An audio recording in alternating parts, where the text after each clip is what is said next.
All right, everybody. Hello. Good evening. Welcome to my live stream. And we're going to be talking about beetles again. Working on this at Longhorn Beetle. Hope you guys are having a good evening. Got your supplies. Something over here on my screen, like right around here. I don't know if you noticed this right here. Pay attention.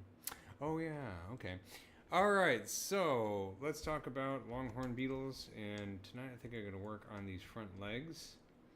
We did a lot of work last week on some detailing here in the back. I'm going to continue on this, but I kind of want to mix it up a little bit so I'm not just doing the same thing for 2 hours, you know. And I'm excited about putting some detail on these legs here. So let's do that. And what I did last time is let's make all of these subtools the highest subdivision level.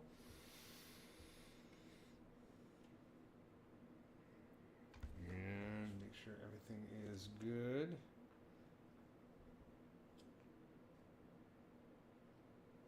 It'd be cool if I didn't have any technical difficulties in the first 5 minutes. It'd be unusual, but you never know. It could happen. Oh, I lost my stylus. Well, there you go. There's a technical difficulty for you. Let's see if this will work. Yeah, that'll work. Okay.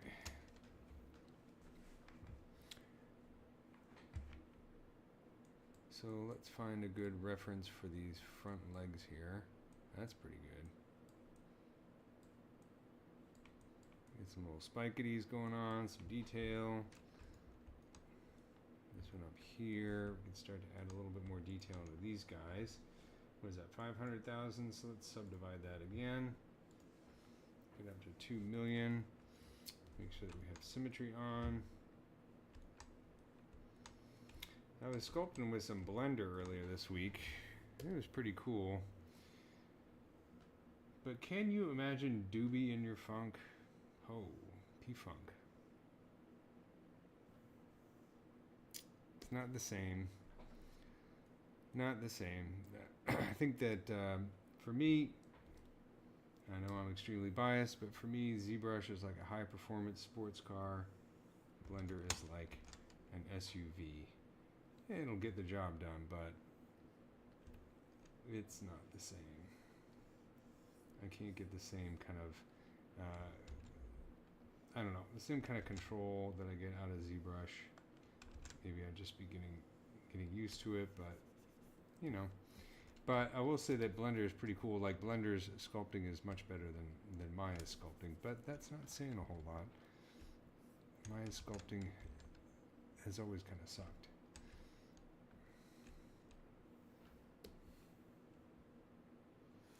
Is there a ZBrush purchase forever with additional license agreement with the Pro seat on the Apple iPad? I want the license for my computer so I can keep it forever. So what I would do is go over to the Maxon website because I'm actually not a sales representative. I've been using ZBrush since 2004, so I still have a perpetual license, but I believe now, you know, nowadays you have to purchase a license, but they do rent, you know, you can rent it on a monthly basis. So if you're not using it all the time, you can give that a try and see if that does what you need. It gets you what you need. Yeah, let me see, I'm gonna do clay tubes. Yeah, let's bring down the Z intensity. I'm just going to kind of shape this a little bit more and get it kind of closer to this kind of thing.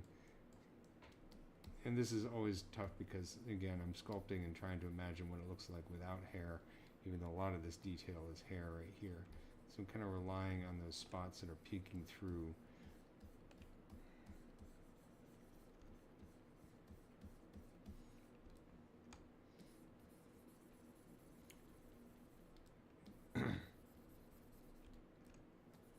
I'm going to get some of this sort of ridged detail. So I'm kind of like going over here with the clay tubes, the TW clay tubes, the Thomas Wittelsbach adapted brush here. He does a live stream as well. So he does critiques on his live stream. And you can check it out because he has a lot of his own custom brushes, which I use as well, which are pretty cool. And then like the Sukaki brushes, the SK brushes, I think are really awesome. Also a live streamer. Also, I want to do a shout out this week to Ian Robinson, because I'm always very high maintenance with him, and he's very cool about it. Also, you know, he's just a nice guy all around. And I really want to appreciate all the work he's done for us streamers, because I know we're a high maintenance bunch. I'm always forgetting the login and the password and all that kind of stuff. So once again, thank you very much, Ian, for putting up with us. Really appreciate the work that you're doing.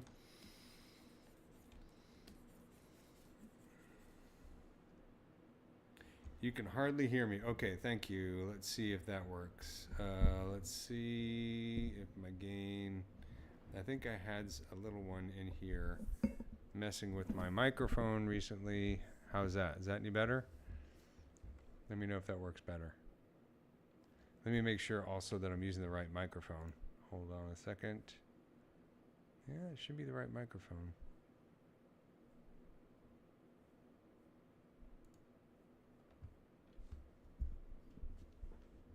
Let's see. Testing, testing. How's that? Is that better? How's that? Better? There's always a technical difficulty when I do these things. Thank you.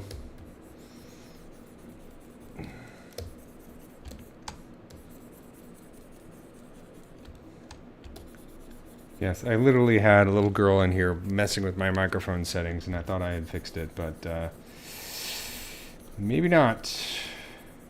Okay, so I'm gonna smooth this out a little bit, and then take the good old Damien Standard brush.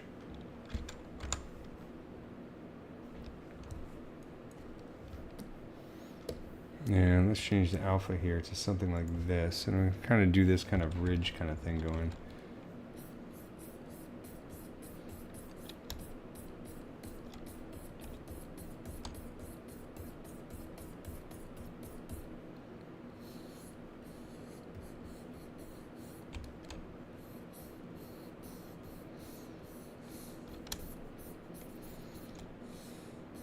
Thank you.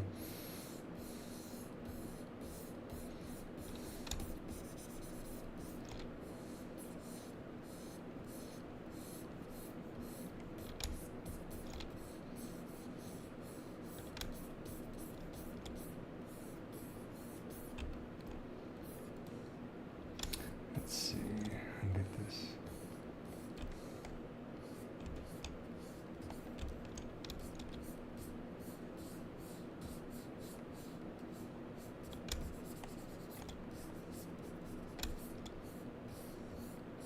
Then last week, if you remember, I made an extraction brush. So let's load that guy up. And it is Beetle hair. Looks like that. I'm going to use that a little bit.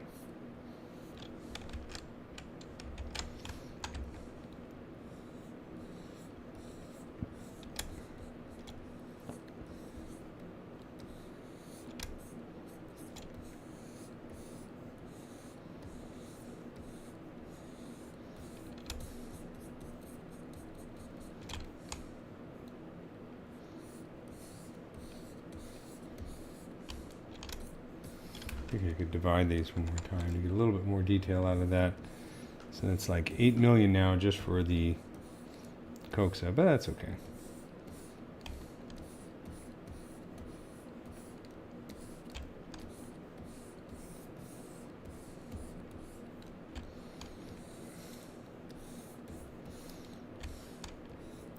Anybody out there have a favorite Beetle? Don't say Ringo.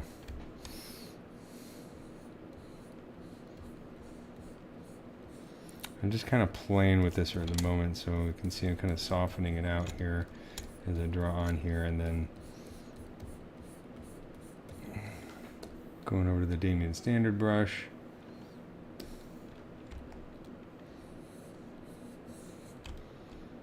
George. George really was an amazing musician. an amazing guitar player. He wasn't like, you know, a great improviser like Hendrix, but he was really great at composing beautiful guitar solos. And he was really strongly influenced by Hendrix as well. And a great songwriter too. I don't know if anybody watched that the movie that was on Apple a couple years ago, the Let It Be documentary. It's really good. I watched the whole thing. I mean, I was a Beatles fan ever since I was a little kid. But I thought it was amazing. It's really good to watch the whole thing just to see how much time they spend goofing around, you know, especially like John Lennon and all, because they're like fooling around and all these kinds of things between takes. And, you know, it's interesting because that's, I think, a huge key of their creativity was their ability to play around. It looks like they're wasting time, but they're not actually wasting time. They're kind of exploring ideas, and goofing around is a great way to explore ideas. I do it in ZBrush all the time. Usually I try and spend, I haven't done it lately, but I try and spend some time just making a mess in ZBrush as a way to explore different different tools, different concepts, you know, where I'm not trying to make anything in particular, and just kind of messing with the brushes. Maybe I'll spend like a week, like maybe half an hour a day for a week, just playing with array mesh just to see what I can come up with, or radial symmetry or some kind of weird combination. And you learn a lot when you do that. I think when we get hung up on like, today I'm going to create a great character, or today I'm going to create, you know, a great bug or something like that, or a creature, we get so wrapped up in the thing that we're trying to create that we forget that it's important to play around and explore. Because I've discovered so many cool techniques just by accident, just from goofing around. So see how I turned that whole discussion about the Beatles into ZBrush. It's all the same thing. It's creativity. Excuse me.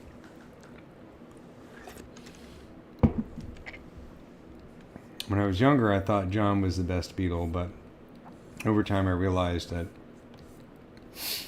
Paul McCartney actually was the amazing songwriter and the real heart of the Beatles, even though he could be annoying sometimes. I do think Obla Di Obla Da is one of the worst songs ever written. I can't stand that thing.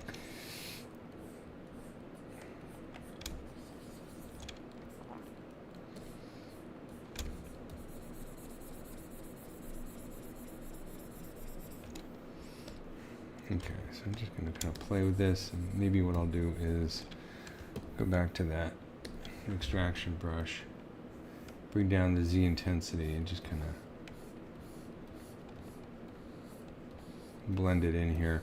This is probably a good use of, would be a good time to use like 3D layers, but I don't use 3D layers as much as other people do. I probably should. It's just, problem is when I'm sculpting, I kind of just get into the zone, and I kind of forget about switching layers, and I sculpt the wrong thing on the wrong layer, and I get all mixed up, and I find it kind of frustrating. I kind of like to just go and sculpt as if I was just working on clay.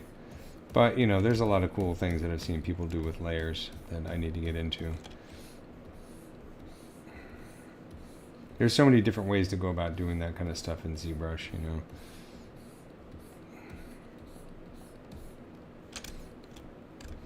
If I feel like this is, for instance, maybe I've gone too far with this, I could go back in history. Let's say,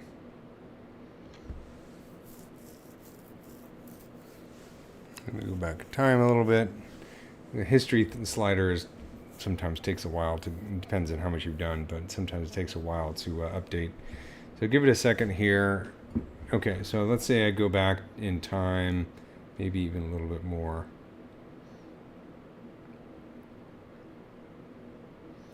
So maybe something like this. I'm going to control click on this to store that history state, and then go all the way back to the end here, hopefully without crashing.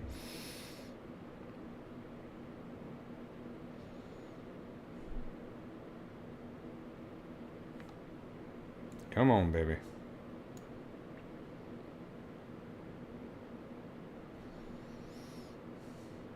But you can use, okay, so now I'm back at the very end where I was. So I stored a history state there, and then I should be able be able to go into the stroke palette and use that adjust last to kind of play with the strength of everything I've done. Whoops, come on, man.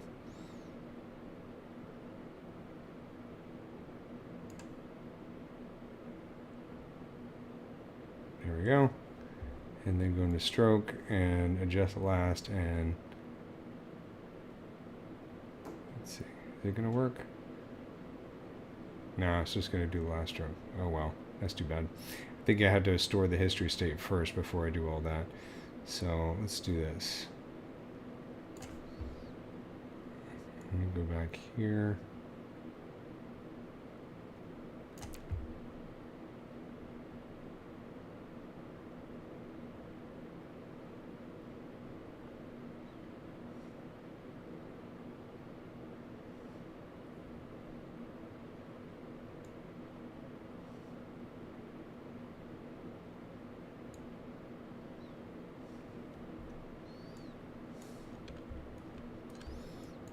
I'm going to store this history state right here and just get rid of everything that came after it.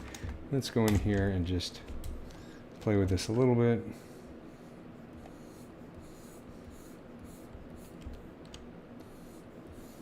I think the detail I did there was just a bit too much. So I'm just going to sculpt this in here. Maybe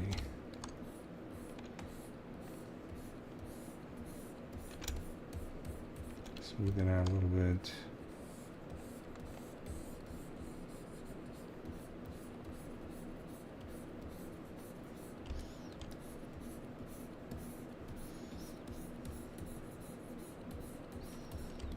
And then go over to doing standard and go back to doing this kind of thing.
Do a little blending. Let's get that extraction brush again and just kind of blend this in here. Kind of these little hairs in between and that kind of stuff. Just kind of implying that.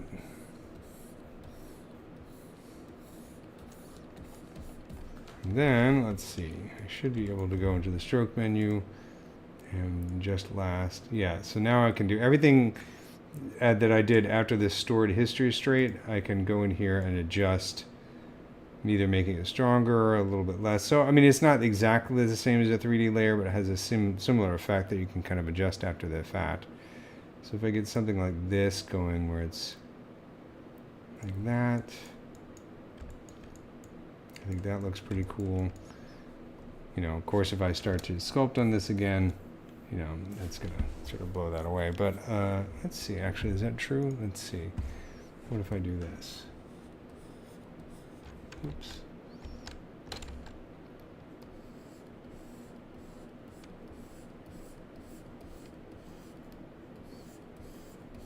This part's going to be hidden, so I'm not going to spend a whole lot of time sculpting that. Yeah, so it's like, it is kind of like a 3D layer in effect. It's just a single layer, but I don't have to use 3D layers, but I can adjust all of that detail and everything that I sculpt, the strength of it, after the state in history. So that's kind of cool. Like this right down here. I think that's kind of cool.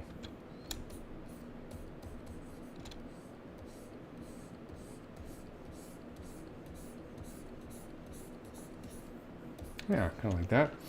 Let's take a look at this guy right here. So this is 13 million points, and it's just for this one part of the leg.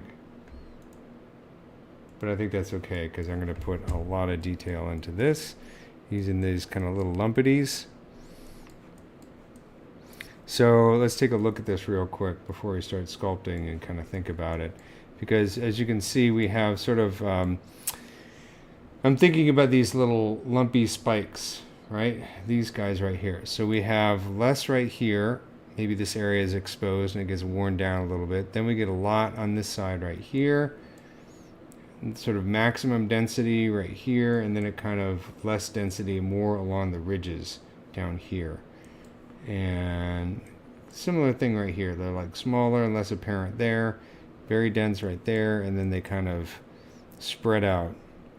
I like to pay attention to those kinds of things because that's what makes the detail interesting. It's not just that there's detail there, but it has a certain kind of internal logic to it, you know. And I think that's the coolest thing. Let's take a look. And on the top here, maximum density right here. They're almost like ridges in a way. So I think it's in the bottom right here. This is a little bit smoother. This is the same leg. Let's rotate this. So actually, this right here is a good example.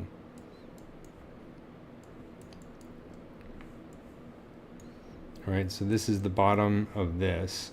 So we have lots of lumps on top, a little bit smoother right here, a little bit smoother right here, lots of density right here, almost to the point where they're so close together that they start to form like little, more like almost lines.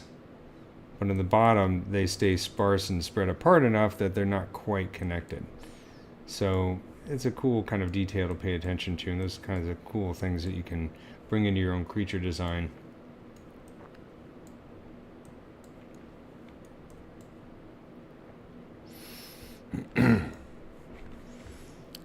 Let's see. Do you ever need to split a model into different tools files because the poly count is too high? The thing about ZBrush that I love is if you split the model into, like, let's say you have a very dense model. If you split it into subtools, each subtool you can pretty much divide, you know, within reason. I usually get them up to, I try not to go too far above 20 million per subtool.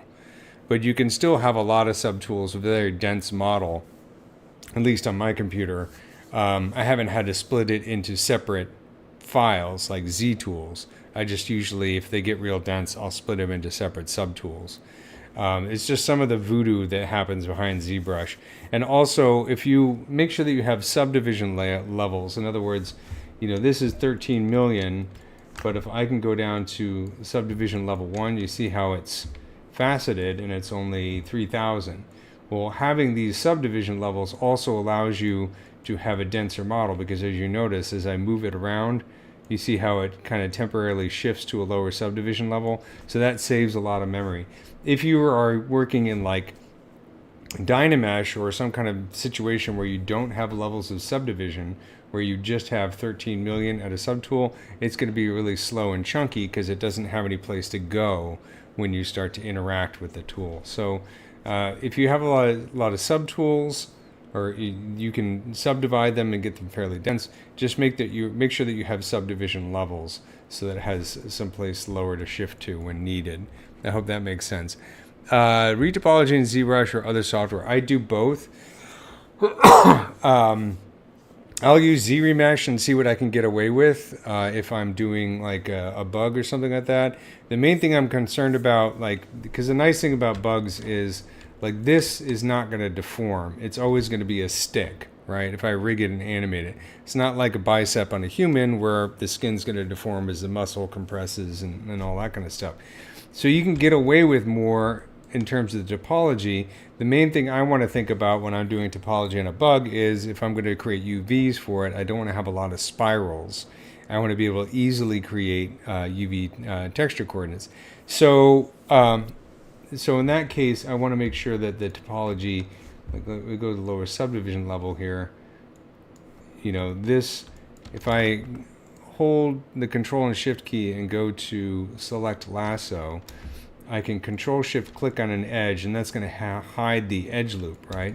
If it hides a nice clean edge loop like that, and I know that I'm probably in pretty good shape. If I do this, that looks pretty good.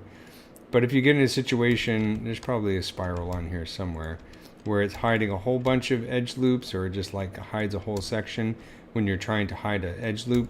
That means that you have spirals. And so I try and avoid that whenever I can. It's not always easy because some of these shapes are a little bit weird. But if I can't get a good topology out of ZRemesh, the other thing I'll try is you can do nice topology using the ZModeler brush, right, with the edge extrude, then you have it snap to the surface. That works really well. It's kind of like Quad Draw in Maya. And then my other go-to software would be Maya. I would use Quad Draw. But I'm starting to work Blender into my workflow, so I haven't had a chance to really explore retopology in Blender yet, but you know, that's probably where I'm going to be headed, just to see how that compares. But I do like Quad Draw, and Maya works really well. But the nice thing about ZRemesh is it's gotten good enough that if you're clever and you kind of like, you know, if you're doing ZRemesh, you can use polygroups as a way to kind of guide ZRemesh and how you want the edge loops to go. So you can create polygroups, and then when you do a ZRemesh, turn on keep groups. And let's see if there's a part of this model that I could do that, demonstrate on. Let's see, probably some of the other legs I haven't ZRemeshed yet. Let's see. Oh yeah, okay, so here's a good example. So I'm gonna put solo and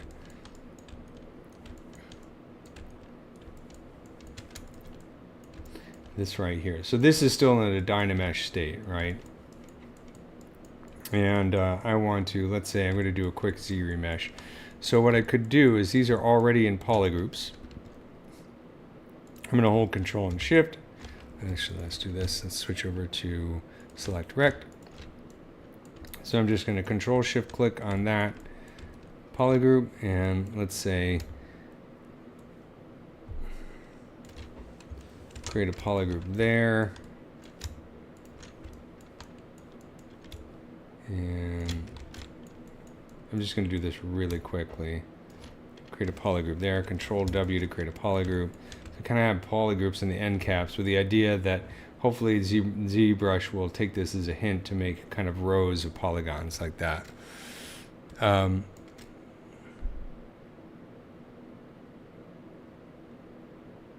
Yes, I am using Mod Dirty Blue, and I like it better than Matte Cap Gray. I just like it. It's easier on the eyes. You know, if you're sculpting for a long time, that blue color kind of is like, if I use red wax, sometimes that wears me out. I find the gray, you know, like the gray material is good, but they kind of depress me after a while. I don't know if that's a weird thing to say. So I like to use that blue, and it also it kind of shows the details very nicely. So okay, so I just created some polygroups here just to kind of quickly demonstrate how you can use polygroups as a way to control the topology. So if I go in here to ZRemesher, I'm going to turn on keep groups, and I'll put on adaptive size, and let's set the polygon count to like 25,000 and lower the adaptive size so we don't get too many. Let's see how well this works. So you can see how that polygroup has made a clean edge there, and hopefully we can test this out by control. If I control click on that, so you see how that edge loop goes all the way around like that. So that's kind of the goal, for at least for these legs. You know, in here it's going to be a little bit tricky. You get these kinds of loops and that kind of stuff, but you can get a decent topology using spending more time setting up your polygroups. You know, at the end of the day, if you're really spending a long time setting up polygroups and ZRemeshing and trying to get things perfect, then at that point you're like, okay, well maybe I should just do a hand retopology after all, you know. So, but that's kind of like where I usually start with ZRemesh, see what I can get away with there, and then do a hand retopology if I can't get a decent one out of ZRemesh. Hope that makes some kind of sense.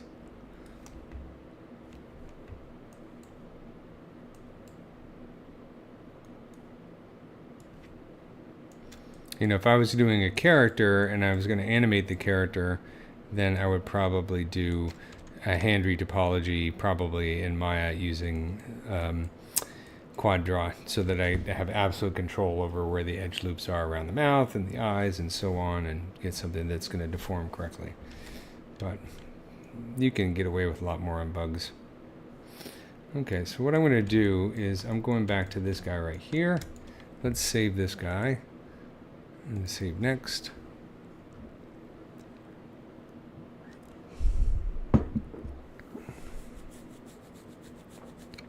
I don't do like as much like hard. I used to do more hard surface like cars and spaceships. Well, not so much. Well, I've done a few cars and some spaceships. That's like a kind of a different approach to topology, hard surface modeling, than this more organic stuff. In that case, of course, then you're talking about, you know, creating really sharp edges and that kind of stuff. And I don't have to do that too much with bugs. More organic. So I'm going to create myself a little brush that I can use to make these kind of lumps. So we could do any number of cool brushes. Let's see, I'm going to try inflate here, but I'm going to use the drag stamp, which is a new new stroke type. The nice thing about it is I'm going to pump up the Z intensity, bring down the draw size. That's a little too rivet-like, but the nice thing about it is, let's make sure first of all that I'm going to turn on dynamic on my draw size. That way that my draw size is always consistent no matter how close I am to the surface. Right? Because I want to be able to make these consistently about the same size. This is not the detail I want to create. I'm just kind of demonstrating how this brush works. This is a cool way to do it. I mean, the nice thing about this is I'm kind of varying and go drag back and forth to vary the height, because I don't want these to be all exactly the same height. So that's kind of a nice way to go about doing it. Sometimes another stroke type that I would use for this would be like drag dot, because again, I want to keep the size fairly consistent. Drag dot is going to make the Z intensity consistent, so it's going to look very mechanical, because every dot is going to be the exact same height. So I think in this case I'm going to use the drag stamp. The drag rect, the problem with this is, you know, this is good if you want to vary the size a little bit, but keep the shape the same. You could also do, you know, these the spray strokes, but it's a little bit harder to get control. It depends on the type of detail I'm doing. I want to be able to kind of position these guys. You know, spray has the ability to, you know, quickly do it, but you'd have to expand the placement, maybe bring down the scale variation, and it's still, you know, and then maybe bring down the draw size. So it's not going to be the same kind of control that I get with the drag stamp.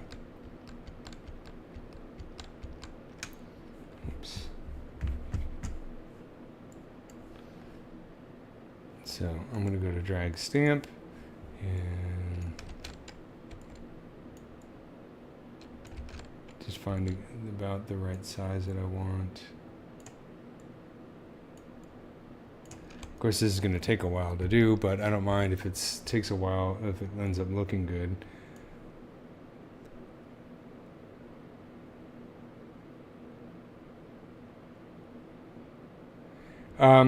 When I'm doing my own work, I'll do everything from modeling all the way to rigging. Now, I would not say that I'm the world's greatest at rigging, but I'm good enough to do a decent insect rig, and I also animate them myself. But I usually, you know, if I'm modeling a bug, I will create it in a pose that's easy to rig. So I would say, you know, the equivalent of a bug version of an A pose, which in reality just has the legs kind of out. And, you know, maybe the wings, if it's a winged insect, I'd have the wings sort of out and flat, just so I can easily place the bones. The nice thing about rigging an insect is I can have one bone for this whole piece right there, and then just do 100% skin weighting to that bone. and do that for each joint, which is cool. So again, you know, bugs are easier to, because they're like robots in that way. Now the other, another way of looking at that is I work with a lot of scan data when I'm working with scientists. So I'll get scan data of bugs, and they tend to be dead bugs, so they'll be all shriveled up and look like this.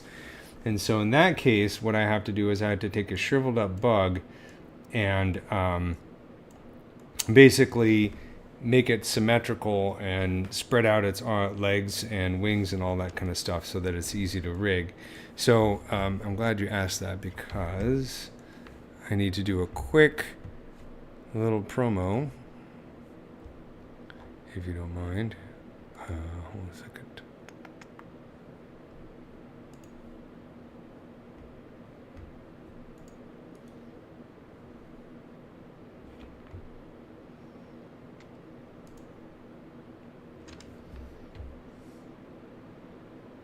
Open up the old Photoshop. Next week, I am doing a workshop, online workshop, about working with scan data. And I'm working with Thomas Van de Kamp, who is a scientist who creates the scan data, and we work together on creating realistic models of insects based on, you know, scan data. And I'm working with my good friend, Dr. Emily Hartop, who used to be at LA Natural History Museum. She's now in Europe, in Scandinavia. And she was in Germany for a while. So we're doing this online workshop. If you want to find out more about it, check it out. You can use this little QR code to register. It is in European time, so it's going to be, for me, I'm going to be starting at 11 p.m. and doing the lecture until about 4 a.m. So if you're in Europe, this would be a great one to watch. So it's CET time, that time zone. So, but we're going to talk a lot about working with scan data and that kind of stuff. So it's sort of related to your question there. But the tricky part is getting that scan data and making it symmetrical and sorting out the limbs from the hairs and the schmutz and the shriveled parts. And of course the scan data, sometimes it has the interior organs and it looks like a nightmare, but it's cool, you know.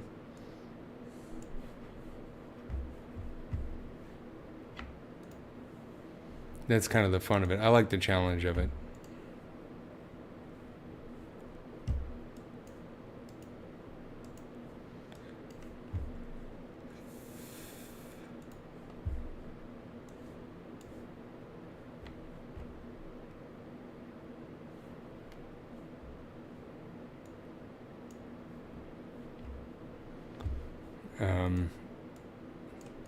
Yeah, I have a website called Entomology Animated. Here, I'll type it in here, where I have some animations that I've done of my various insect models, and they demonstrate various principles of insect physiology. Like I did a whole section on insect vision. So if you're curious on how insect eyes work, I have some animations that explain it. I just do it for myself because I think that stuff is fun, because I'm a nerd.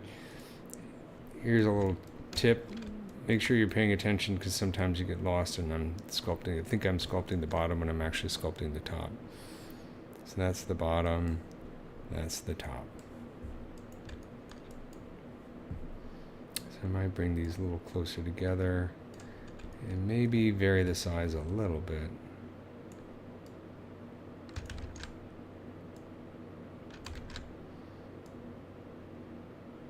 If these start to look too perfect, you know, one thing you can do is shift down a few subdivision levels and kind of lightly smooth these a little bit to knock them back. This is like putting a solvent on clay, you know, and then, whoops. You can see how that can start to create a little variation here. I do a lot of sculpt and smooth, where I'll do a bunch of strokes and then use the smooth brush.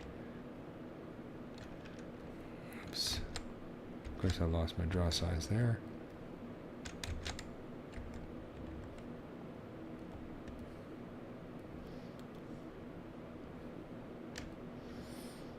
The other thing you can do is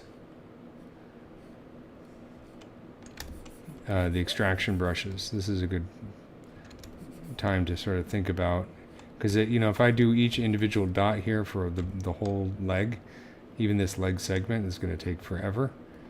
Like I say, sometimes I don't mind that. If the end result looks really cool, then it doesn't bother me to spend a lot of time with it. But obviously, I'm doing a live stream, and so my time is limited. So what I can do is I'm just going to add a few more here to kind of make these kinds of rows, you see.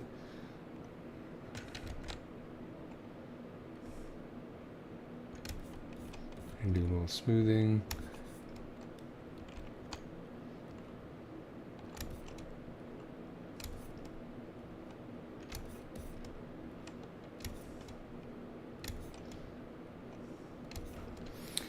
And let's try playing with an extraction brush. So I'm going to control click here to save this point in history, undo history. Then I'm going to go down to the extraction brush, and let's do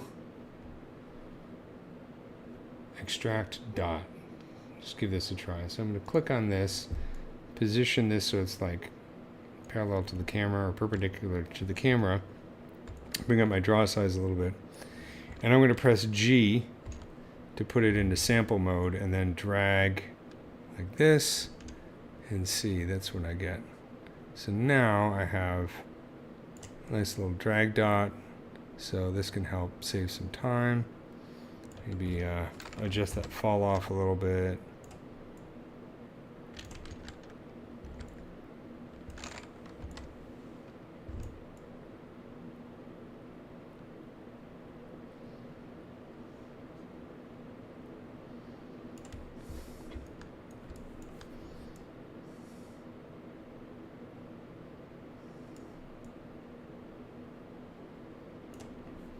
I don't know if you can do drag stamp with this. Let me give it a try. Oh, so you can. Nice. I think it's the same though. So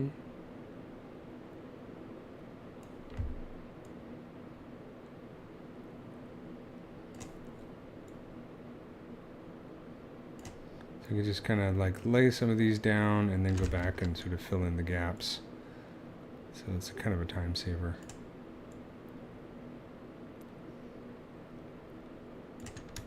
Do a little smoothing here so it's not so extreme. And then go back to my inflate brush.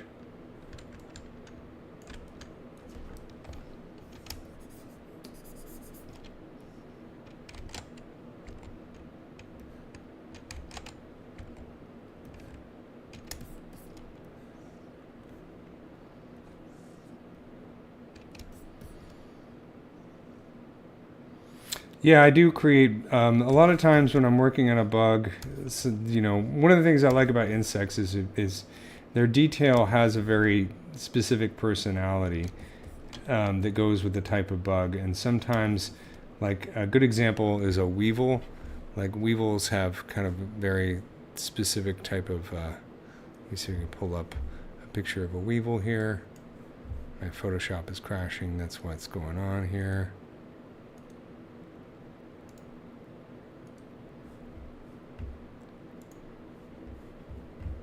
All right, let's do this.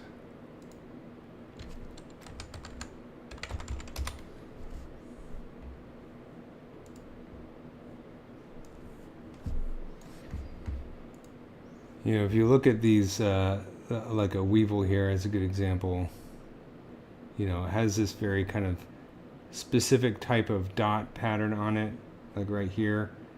So I'll create brushes for these sometimes. The extraction brushes are really great for that kind of stuff. Or sometimes, you can create some really cool, like, vector just VDM brushes, or multi-alpha brushes is another way to call it, So, I mean, what I think is really cool about this is, come on, show me a decent picture of this thing. There we go. You see how this has like one type of lump for this part and a different type of lump with lines in this part. So I'll create like a brushes for that kind of thing, and you know, specific types of Beetle dots, like the brush that I created last week for the hair is a good example. And you know, I saved that so I could bring it, you know, that way if I work on the project later, I can just load up that brush and pick up where I left off. So you can build up a library of brushes, and one of these days I'll get around to putting my brushes on ArtStation.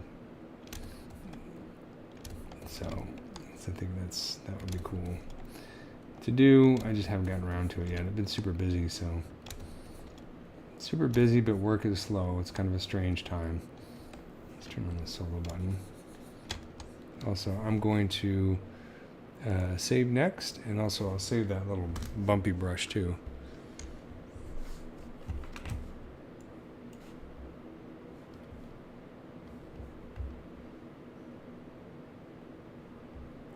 Yeah, I probably sell them for super cheap, you know, like $4 or $5 for a pack of bug brushes or whatever.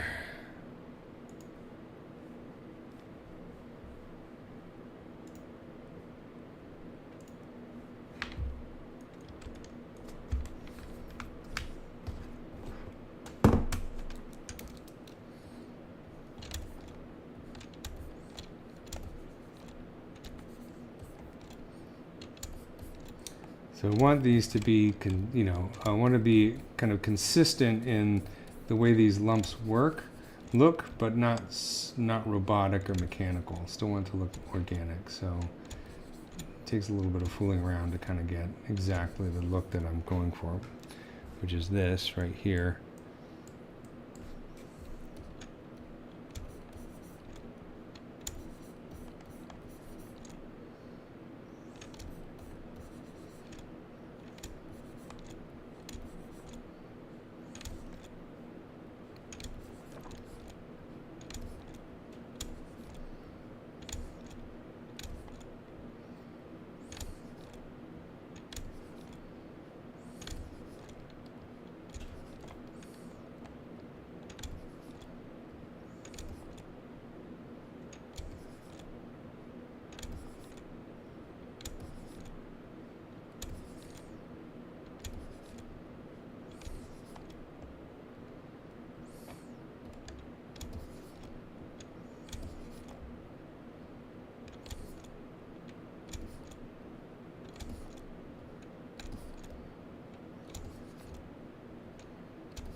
This is the kind of thing that I think, you know, creature designers, when they do insectoid kind of designs, I think they can benefit from really thinking about, you know, you see the typical things where they have antenna and, you know, compound eyes and that kind of stuff, but there's a lot of other details about insects that I think creature designers could pick up on and use in their designs that are a bit more subtle and interesting. You know, if you look really closely at bees' wings, they have hairs on the membrane of the wings and things like that, you know, very cool, subtle things. Nothing drives me more crazy, though, when I see somebody do an insect creature design, insectoid, and they don't do compound eyes.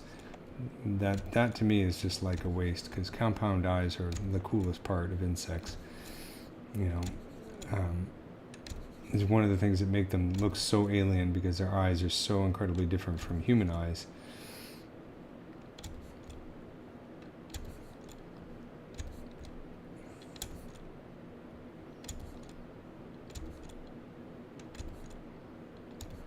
And of course, bulging muscles always drives me crazy too, because insects have exoskeletons, right? They don't have muscles on the outside, muscles on the inside, where it counts.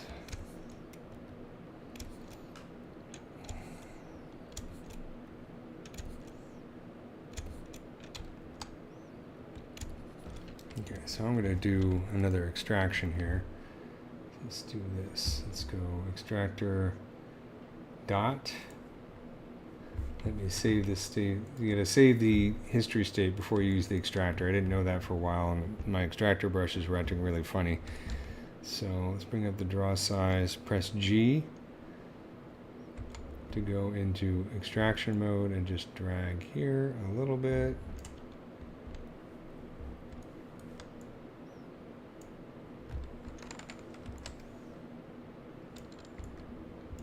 Did that work? Kind of, sort of. I think what I need to do is, let's try that again. So I'm going to press G.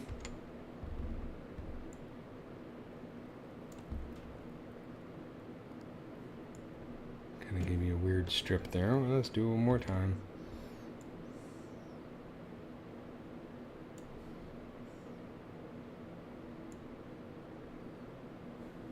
That's a bit better. I'm going to increase the fall off here and the Z intensity, bring that up.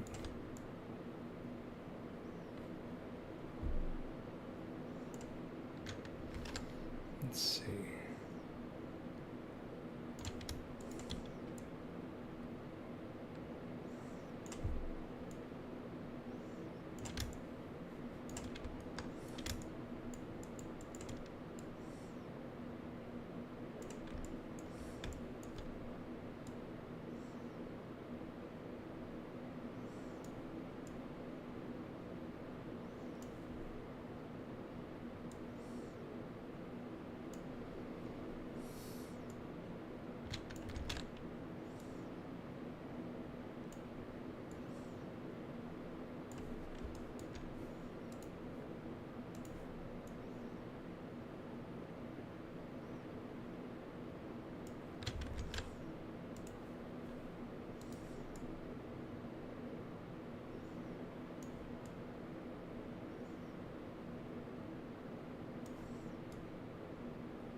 Okay, let's go back to the inflate brush, and then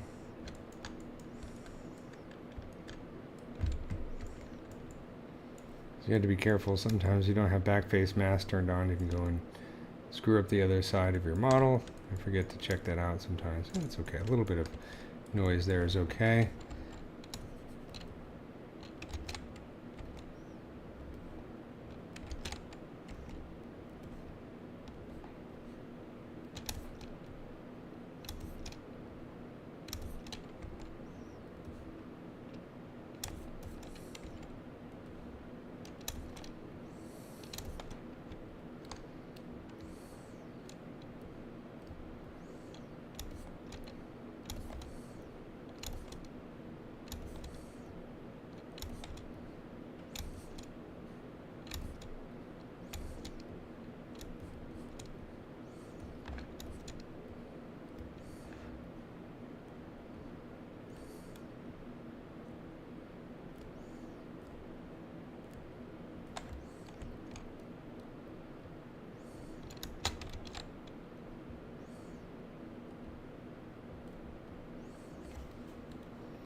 Probably a good idea to save next.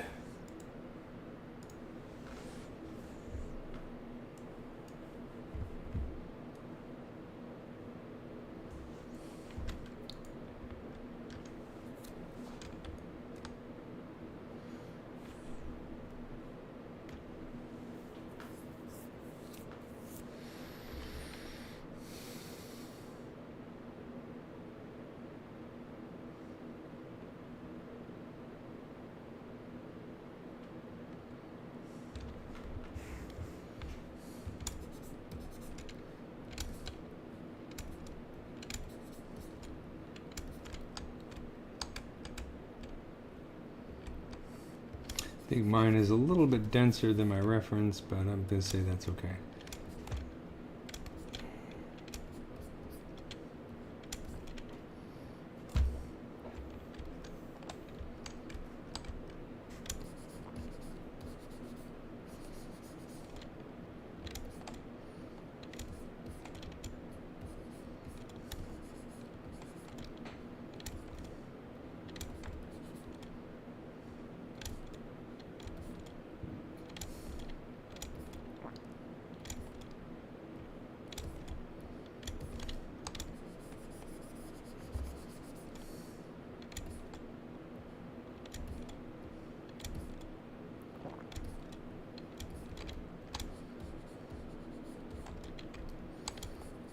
there's some space in between here, so you can go in here and knock some of these back just to create a little bit of space, but keeping some of that chaos underneath.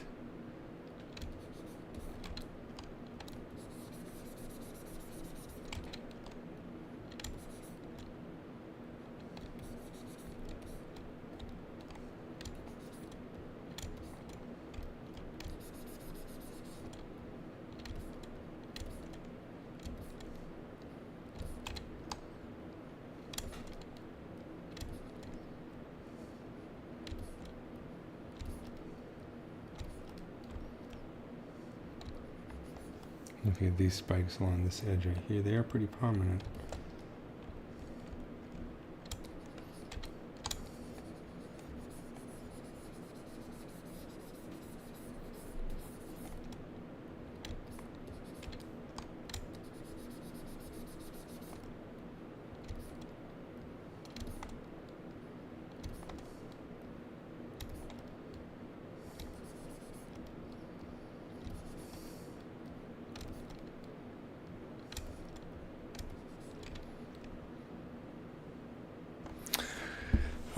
We were talking about that last week. It's different detail on the different legs. So it's really this one segment of the front leg has it most prominent, and you can see it kind of fades out along the length of the leg. But if we look at the other legs, we have more of just kind of like a fuzzy fur with a little bit of kind of divots underneath. So it's not exactly the same, which I think is interesting. In fact, these parts are quite smooth, right? It's mostly color detail. We got some, these are mostly hairs. So it's really just this part of the foreleg, if we can get a, shot of the whole thing, right? It's really this right here where we have most of that detail, and then like it kind of fades out and goes into rows down here, and then these are fairly smooth with just some hair on it.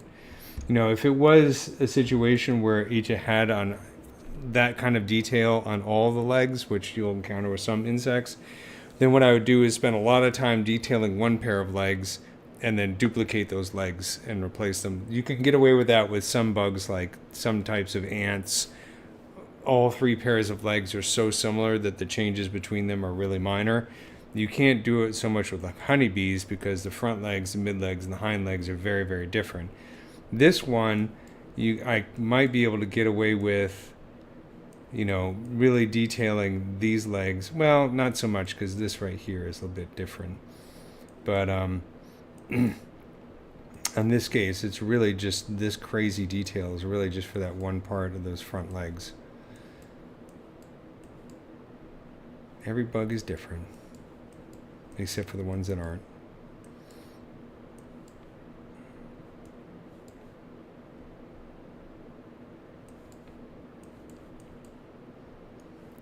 If this starts to get too dull, I might move over to another part of the bug just to shake things up a little bit. I mean, when I'm working, I'll usually focus on one part, but since I'm doing a live stream, this is going to be an evening of dots, that can get a little boring. So I might fill in a little space here and then move to another part of the leg just to shake it up a little bit.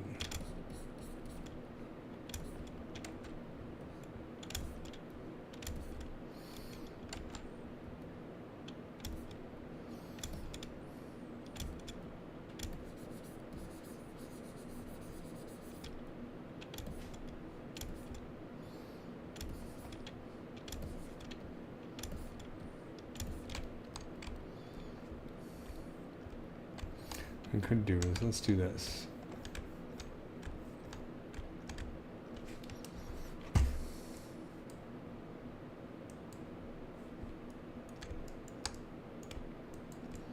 I'm going to go to my SK cloth brush. Let's bring down the Z intensity and kind of bring out some of these. Oops, that's too low.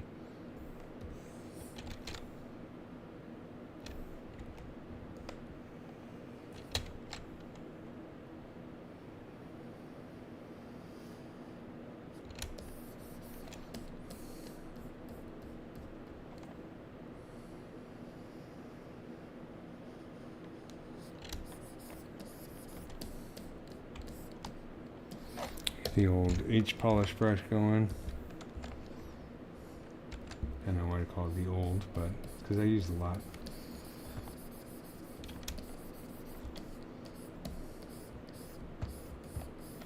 Kind of tighten this up a little bit.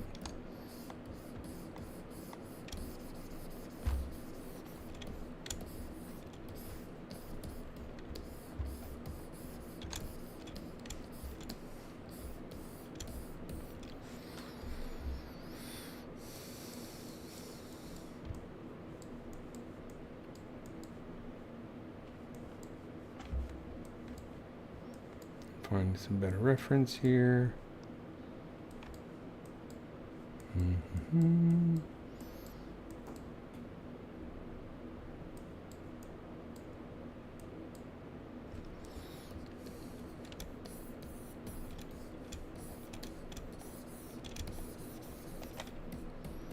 What I'll do is now is I'm going to go in here with that inflate brush. Make sure the size is consistent.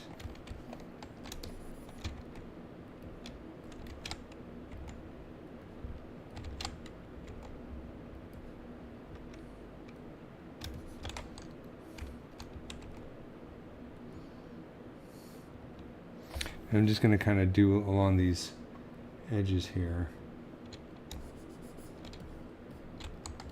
Okay, that's not too much.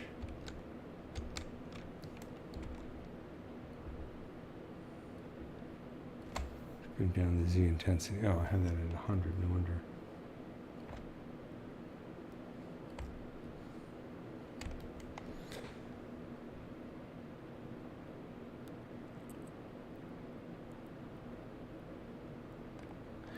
Yeah, you know, this is a really good point that you're making about generalist versus specialist. It's something that, you know, I thought about a lot over the years. I mean, I've been fortunate enough to be a professional CG artist for well, since 1998, so a long time. Doesn't feel that long now, but, you know, I created my ZBrush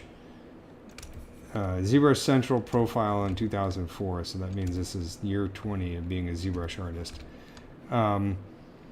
And I kind of focused on being a generalist a lot early in my career because that's the best way to keep working in the industry, right? It's cool to be a specialist because you can get so damn good at something that, you know, like if you're a character artist, you can be like an amazing character artist. Or you spend all that time really focused on human anatomy and all the other aspects of being a character artist. Problem is it's harder to work because you have to be really, really good, because there's a lot of great character artists out there.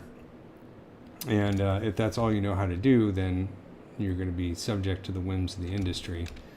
You know, the main advantage of working, other than actually getting a paycheck, is that it keeps you doing CG, right? If you only get to do CG 2 or 3 hours a week, it's really hard to get good at it. If you're working, even if you're doing a job that you don't like, at the very least, you know, if you're working doing CG, you're getting the hours in and you're getting the practice in and you're learning a lot of techniques. So working frequently has an advantage. The problem with being a generalist is you have to learn so many things that you get spread kind of thin, and it's harder, it takes a lot longer to get really good at one particular thing. So I've been geeking out on insects since probably around 2010 or so, but it's taken me a long time to really understand, and I'm still learning a lot of stuff. I mean, there's a lot to learn about bugs. There's a lot for everybody to learn about bugs. So I have a long way to go, and I have definitely, there's some people out there that are still way better at this than me. You know, I have to compete with like an entomologist who gets into CG, has the advantage that they have all of that insect knowledge in their brain already, where I've had to kind of learn it as a CG artist, you know what I mean? So, you know, you just kind of have to pick your battles. But the advantage of nerding out on something is that it gives you focus, you know what I mean? So I've learned a lot about ZBrush because I've been focused on this thing. I mean, I still do other things. I do character work, I do prop work, I do environments. I've done a lot of different things, you know, professionally. and even personally as well. But bugs take up a huge part of what I specialize in because there's so much to learn. But like I say, it gets you focused and you learn a lot about your tools because you have to problem solve. You know, you have to figure out things like how to make cool bug-like details, like what I'm doing right now. So you see, I'm sort of like doing these along these edge here to go up to the detail that I've done before, and doing them in kind of like jagged rows here, and I'll fill them in. You know, I'll add some more of these guys right here, but I'll make it sparser and sparser as I go down here. But this is kind of like adding a little framework, plus it's sort of something different to look at. And you can see that some of these are really quite tall.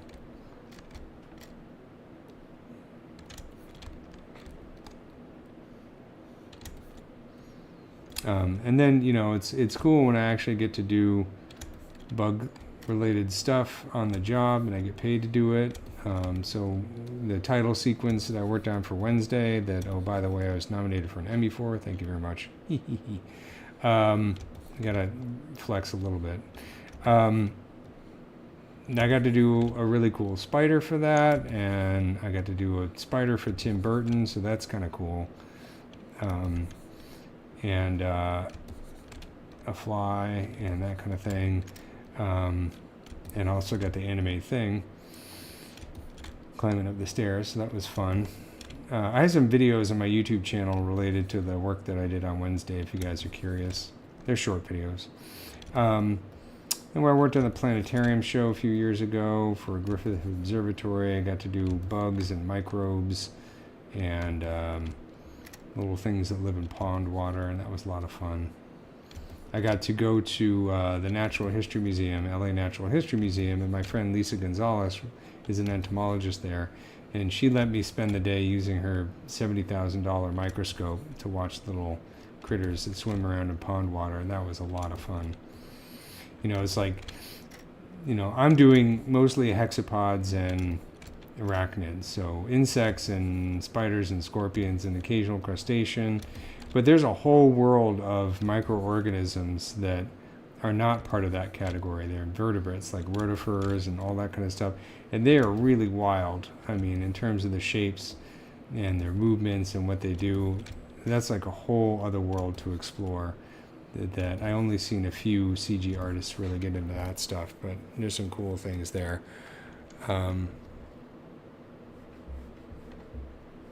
Yeah, what I'll do is let me pull up my YouTube channel real quick.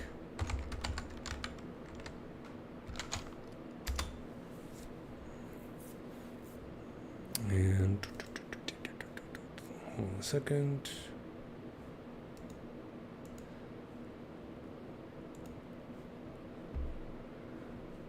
So if you go to my YouTube channel, I got a whole video on some of the stuff I did for Wednesday, this little spider. And I have another one that is about the fly and some of the other stuff I've done on here. So I gotta upload that. I haven't had a chance to upload that lately yet. But it was a really fun project. And I actually picked this spider. Here, I'll pull up the model real quick, just to have something else to look at. Let me save this real quick, and I'll pull up the spider model. Because the cool thing is that, you know, one of the things that I like working about title work is that unlike doing visual effects for the movie or the TV show, you know, with title work, you are working in a smaller team. It tends to be very creative, and you have a lot more creative input. So I actually got to pick the spider that we were going to use, and I decided not to pick a black widow, because that would have been really typical. And, you know, I love black widows, don't get me wrong, got no problem with black widows. I mean, I don't want to be bitten by one, but they're very, very beautiful spiders, and very, very misunderstood. Let's see. This is over here. I'm just looking through my hard drive real quick.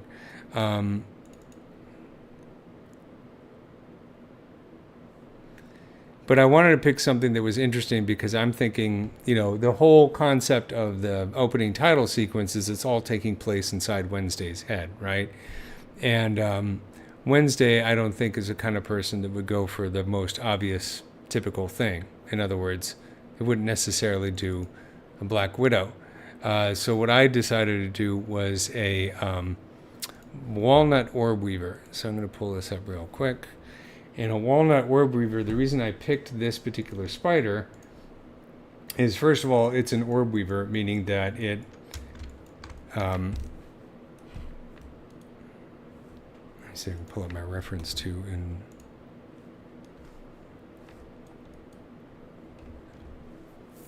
orb weaver spider means that, you know, the classic spider web that's sort of the spirals that go out, that hang, that's called an orb web. And orb weavers are the type of spiders that make that webs. Black widows don't make that. They make a tangled web that tends to be close to the ground. Tends to be, not always, but tends to be. Let me see.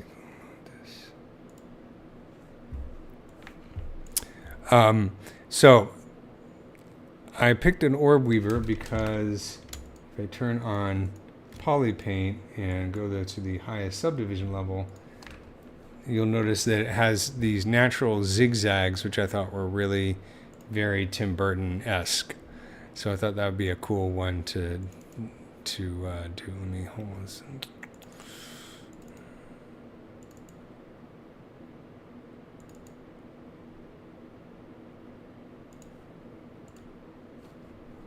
So I'm going to pull up my reference here in PureRef so you can kind of see what I was going for. Is it going to load or what? There we go. So here is the walnut orb weaver spider. Kind of a cute little thing. There's a good example. So kind of remind me a bit of Beetlejuice. I don't know why it's called walnut. Maybe it's because it looks like a walnut. I will say the only thing about this is it's a European spider, so you wouldn't really find this in the United States. But, you know, whatever. To me, I thought it was like a really, there's a good picture of one. A really cool one to use. You know, and we do the, this is an example, I had to do everything on it. So I modeled it and then painted it, textured it, and I did the fur in Yeti. Did I do it? Actually, no, I used Paint Effects for it. And I modeled the web, and I animated it, rigged it, and came up with a fancy way to rig it so it walks on the web, and the web reacts a little bit.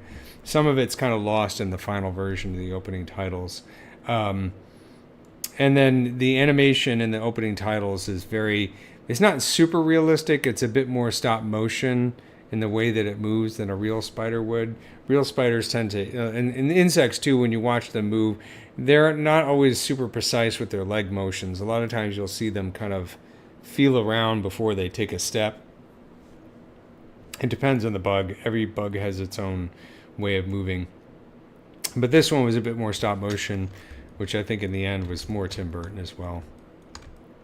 And then there was also a fly that I used for the opening title. That was more like that was a green bottle fly. And that one's cool because it looks like it's being eaten by a Venus flytrap. And I worked with Lee Nelson, who I work with a lot, and he's just fantastic. And he managed to actually kind of create this, I don't know, he managed to get empathy out of the fly, the way he makes the fly get eaten by that. The Venus flytrap is really funny. Let's see if we can pull up the fly.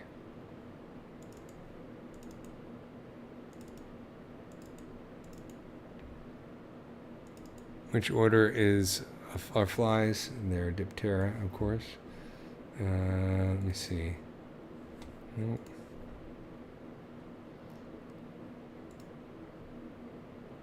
Do I have it in here?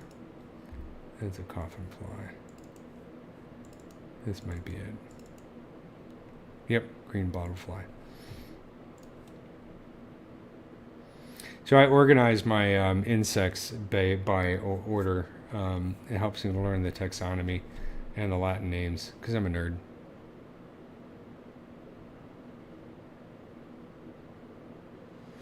Yeah, so, you know, when you're working in production on something like a title sequence, it's a really small team. I'm talking 6 or 7 people, usually.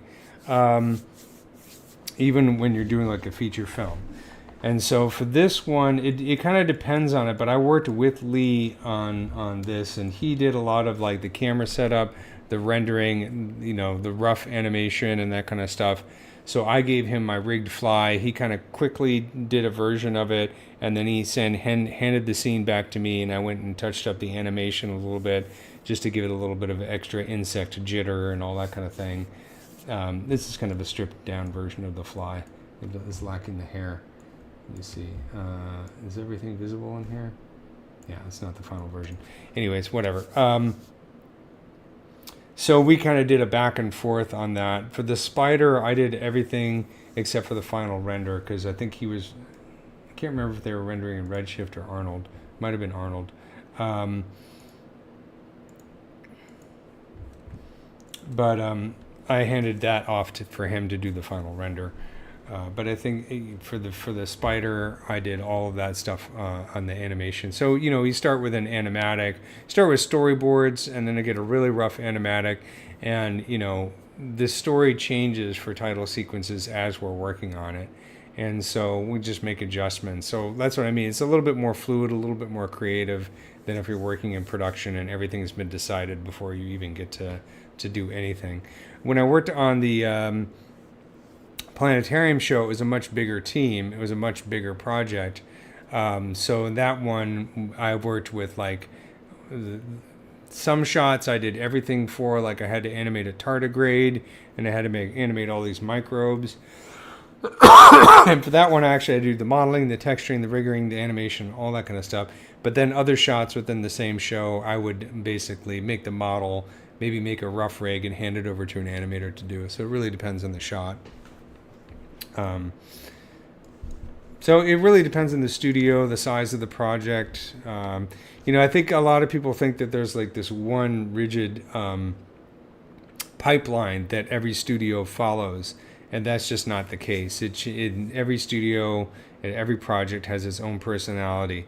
Some are total chaos, which is not always fun. Some are very rigid and organized, which can be too stiff, I think, in some cases. Like when I worked on Star Trek Beyond, and that one was just very much like, they kind of felt like, it was fun, but it felt like working in a factory. You know what I mean? We were just churning out stuff, sending it off to Korea, and they would finish it overnight. So that wasn't as much creative fun. Whereas Filmograph, which is a company I do a lot of title stuff with, it's often chaos, but it's fun chaos, you know.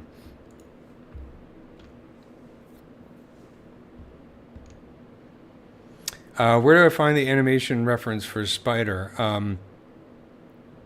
Well, obviously you can find a lot of online stuff. There's a great YouTube channel called Ant Lab. Let me see if I can pull it up here. That has great high-speed photography of all kinds of bugs right here. I mean, they got hundreds of videos. This is entomologist. This guy has my dream job. I wish I had his job. He just films bugs all day long and just puts them online, and they're really, really cool. So he's worth checking out. A lot of times I'll go out in the field myself. I've been part of a group called Bugshot. I've gone many on trips with them. They're a bunch of entomologists and macro photographers, and they'll go out there in the wild and actually we'll go out in the field. I've been to Africa with these guys. I went to Mozambique and Gorongosa many years ago. And then actually, I think in 2018, we went to Anza Borrego here in California. And one of the people on the team was like the world's leading spider specialist. And he was a lot of fun to work with. I lost my Beetle. So I'll go out there and learn macro photography and take footage and take pictures myself. And it's always nice to be out there in the field with scientists and the actual bugs, because you learn a lot about their environment. One of my friends is Thomas Shahan, and he is a jumping spider specialist. He's one of the leading jumping spider photographers in the world. He also just a hell of a nice guy. and he does some really cool 3D stuff himself. So I had to learned a lot from him. That's the best way to learn, is just get out there with a camera and take pictures, and take video. But of course, there's also really cool stuff online, and reading books. One of my favorite books is, The Biology of Spiders. It's a great book. I learned a lot from that one. Let me see if we can get my Longhorn Beetle back.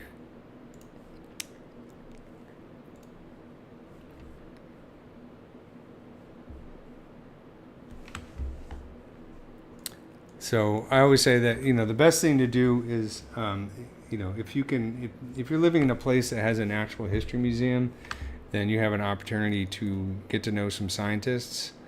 So Los Angeles Natural History Museum, I've done some projects with them, and I learned a lot from working with those scientists, Lisa Gonzalez and Emily Hartop.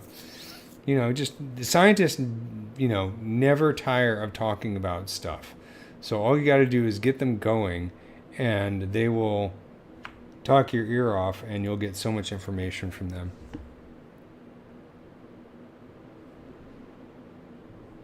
Is 24 MP enough for micro details?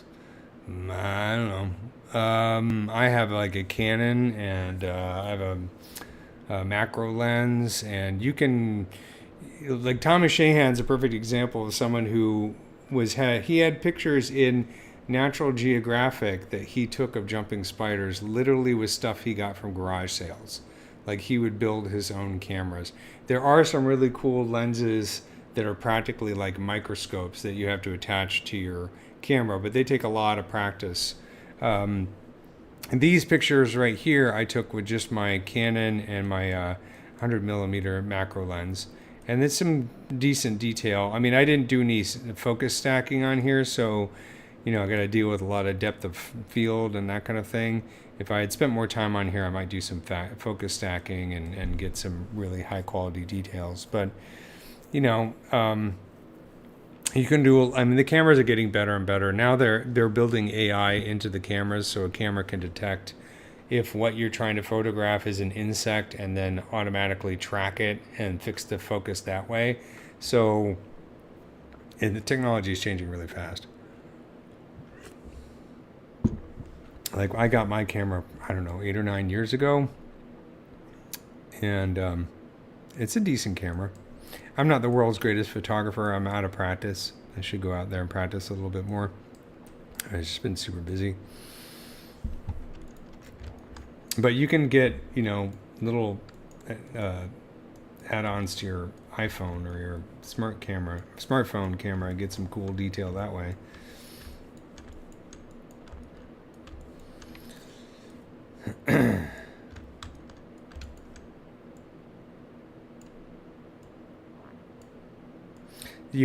With photography, it's just the same thing with like CG or music or whatever. There's a temptation to start buying stuff at a ridiculous rate, and you can get lost in buying equipment. I try not to do it, but I still have boxes full of equipment that I've used like once or twice. I spent a lot of money on. So I'm an advocate of getting the least amount of equipment you need to get something done, and practice as much as you can with that, and then start to slowly upgrade parts of your rig as needed. But the last thing you want to do is go out there and buy the most expensive thing you can get, in the hopes that will make you a good photographer or a good musician or a good, CG artist. Because you can get a lot out of just, reading the manual and finding out what your camera can do.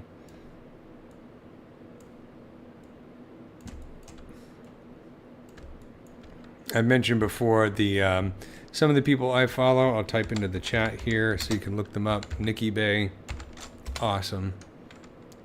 Alex Wild, one of my favorites. Peter Nez Krecky, he's great. Thomas, I know these are all men, but they're also great female macro photographers as well. And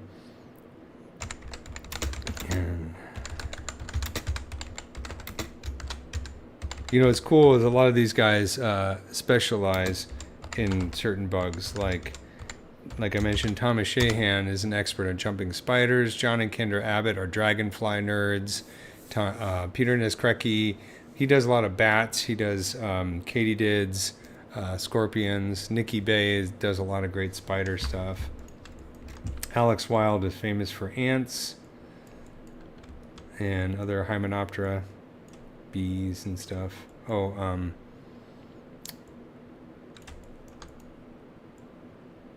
you know, you can follow these guys on Instagram.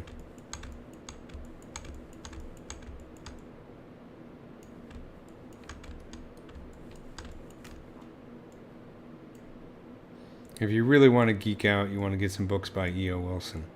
He's the he's actually my hero. He passed away a few years ago. He was like in his 90s, so he's been around for a while. But he's one of the most important biologists of our times. He's been compared favorably to Charles Darwin. But he was an ant guy. He's written many, many books.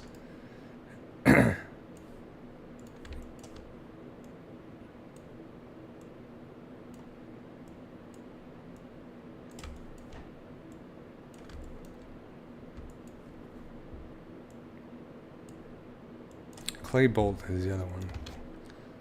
Clay Bolt. He's a bee guy. Did that actually go through?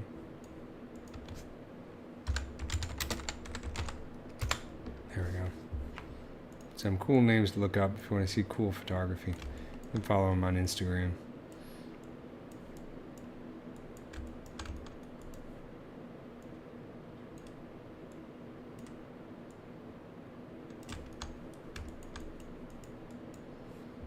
So I'm getting kind of that.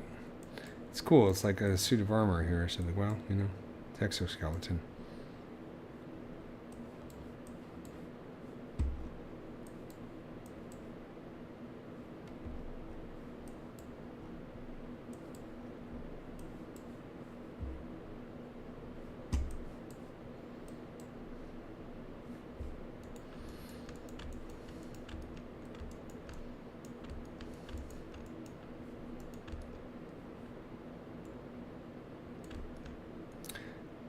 And do this right here, and this. Let's see if I go to the stroke and interpolate. That's a little too straight, but it's kind of cool. Saves a little bit of time.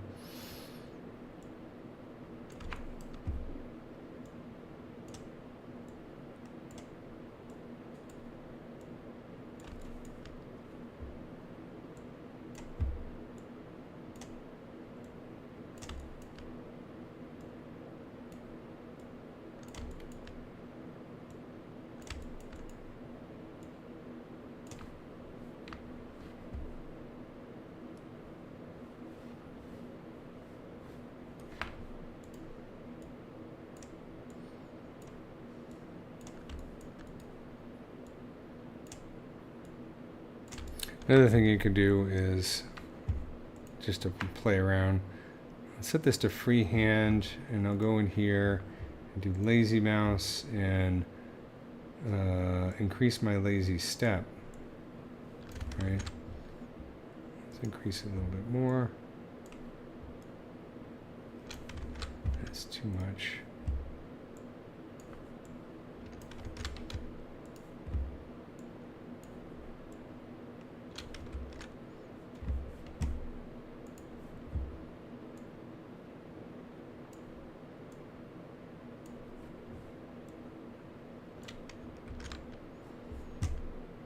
Just find that perfect. That's not bad. And then I lost my stylus. Increases the intensity. That's a real time saver.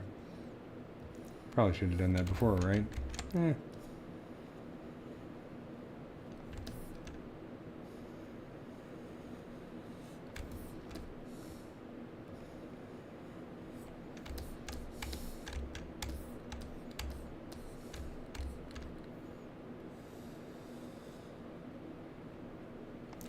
A little too robotic. let's make the draw size a little bit smaller.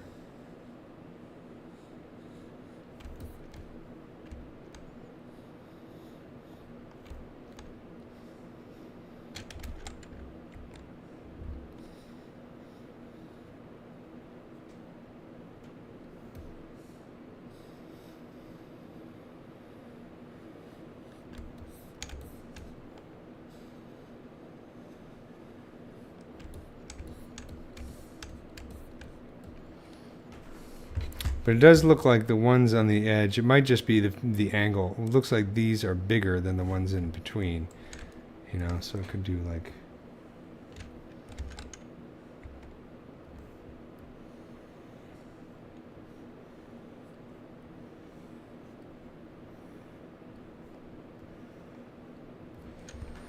Another thing you could do to, like, if I want to vary this a little bit more, just geeking out on brush settings here, I can go in here and do orientation, right? So if I start doing a spin right, it's going to spin the alpha around, which is like, okay, this is a circular alpha, so it's not doing anything, right? Spinning a circle around results in nothing. But I can play with the spin center here, and you see how that's automatically adding just a little bit of wobble in there. So because it's what it's doing is it's spinning this circular alpha around, but it's putting the center a little bit off. So if I increase the spin center, then I get a little bit more randomness. So it's like, you know, less random than spray stroke, but more random than just a straight stroke like that. So those are a little bit too small, I think. I'm going to go back a little bit here. Increase my draw size a little. That's too much.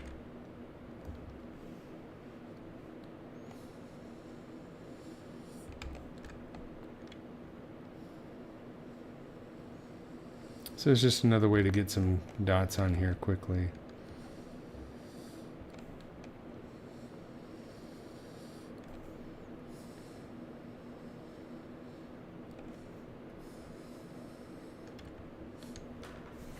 Let's see, the draw size of 2.7.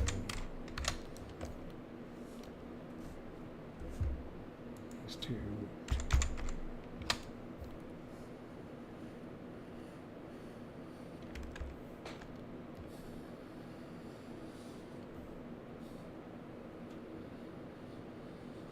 And I think for me, I mean, like, I can't really speak a whole lot for Blender because I've only started using it really recently. But the one thing I love about ZBrush is that once you get into the brush settings, you can do almost anything with a brush, depending on how far you geek out in it. I mean, there's just 1.5 billion settings in here, and each one of them can have a massive effect on the brush, and a lot of them I haven't even gotten that far into yet. But even some subtle changes can really change the way the brush behaves in really interesting ways.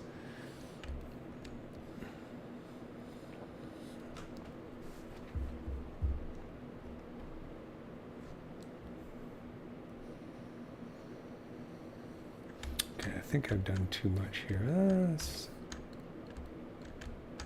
I can do is I'm going to go back subdivision level and maybe knock some of these back a little bit. Kind of got carried away.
So I'm going to go back to this drag dot.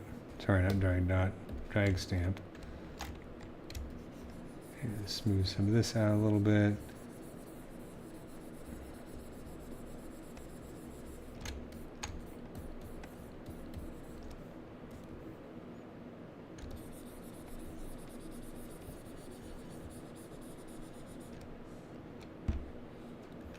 Turn off a lazy mouse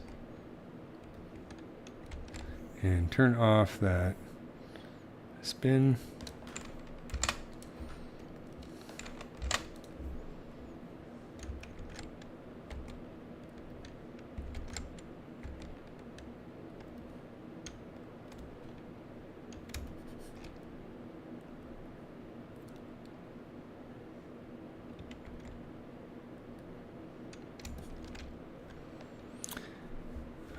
My favorite 3D model is Doomsday from BVS.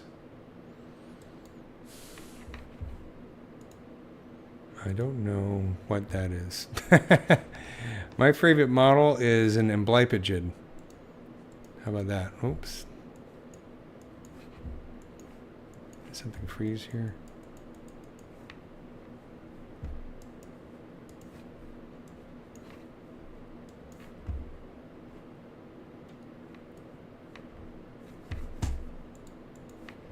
Say this real quick.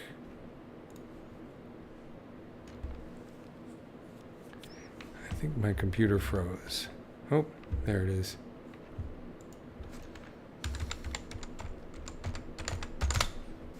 My favorite model is, I mean, if you're talking about something that somebody else has done or something that I've done. Bloopatone is a tailless whip scorpion. It's my favorite model in terms of ones that I've done because, well, because it was fun to do.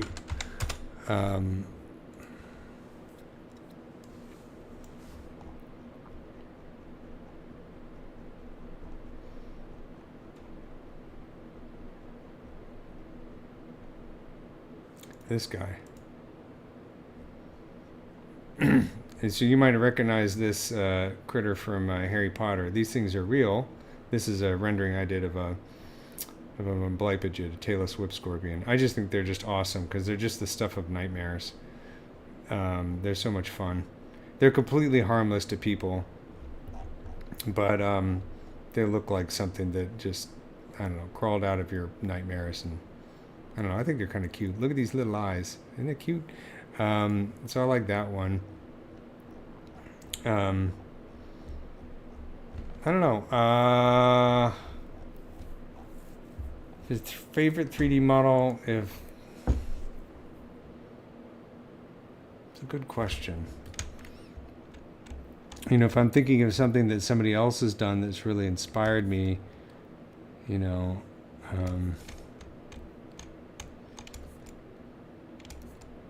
It's a very good question. I have to think about it a bit. For me, I'm just like, I always think about what it's like to actually model something. So when I'm looking at a subject, I'm like, you know, what makes it so cool and so engaging? It makes me want to nerd out on it. Like this Longhorn Beetle has such crazy legs and such a beautiful looking colors on it that I couldn't resist finally modeling it. I've been wanting to do this one for years. I like bees a lot, especially orchid bee, but there's a few other mini bees I haven't gotten around to modeling yet that I'm looking forward to doing. I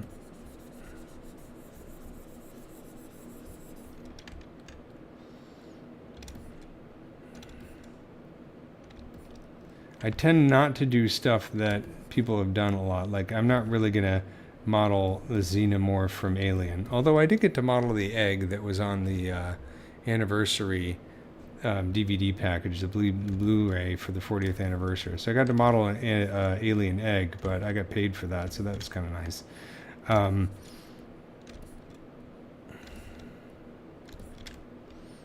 I like modeling reptiles quite a bit. When I get to, oh, I know. There's some artists I really like.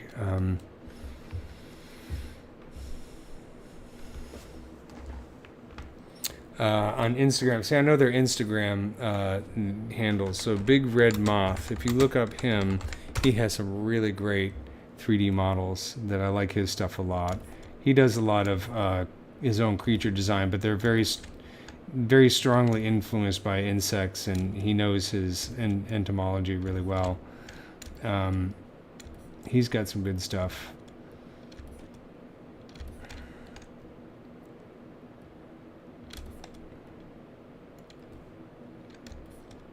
And then I'm trying to think, there's a friend of mine who does a lot of like kaiju and lizards and dragons and stuff. Where's my phone? Let me see if we can find his Instagram real quick.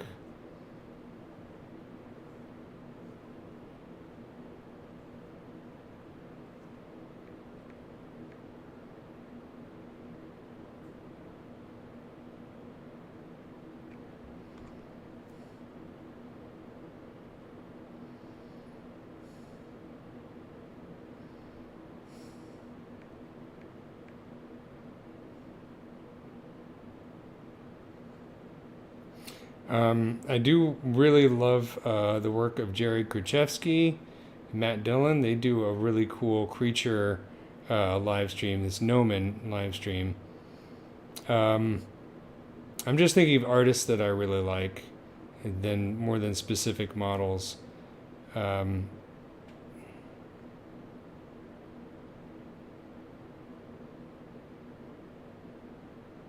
know, they'll, okay, IDN, okay. Check out this guy on Instagram.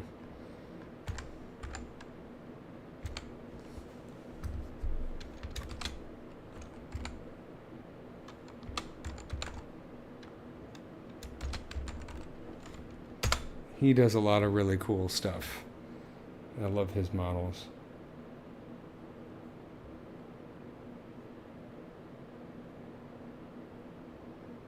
And then there's a few others that I really enjoy their work.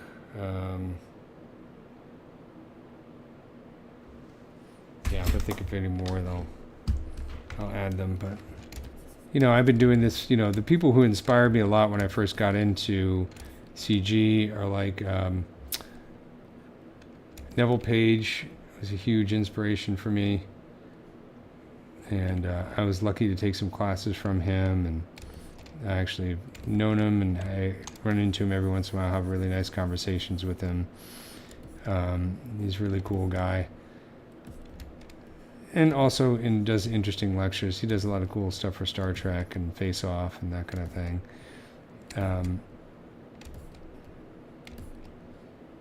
You know, obviously I was inspired by Alex Alvarez when I started. So I came out to California just to go to the Gnomon school, ended up teaching there for a while. Actually, I do have a Gnomon DVD. I keep saying DVD, sorry. A Gnomon video series that will be coming out soon on the Gnomon Workshop. It is more on UV texture mapping, but there's some cool stuff in there that I hope you guys will like. I've been working on it with Irene, who is my wife, and we've become partners, and we're doing some cool stuff together. I can't wait to show it off.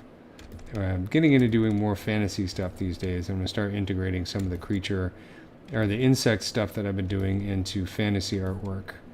It's just something I've wanted to do for a long time. I've been doing scientific animation, which I really do love, for a very long time, but I need to take a break from it and kind of play around in the realm of fantasy. So that's something I'll probably be getting into more lately. So it'll be interesting to see how the insect modeling that I've done over the past few years influences that. The first model that I'm working on is a fairy, of course, because it's a fancy creature with insect wings, right? So I'll be talking more about that pretty soon. Almost done with the model, almost ready to show it off. You can follow me on Instagram, by the way. I'm at Bloopatone01. Oh yeah, you know, I loved Hellboy, actually. The first one. And the second one was good. I don't like the more recent remake. But if you follow me at, well, my Instagram information is down here in the, so take a look in my website and everything.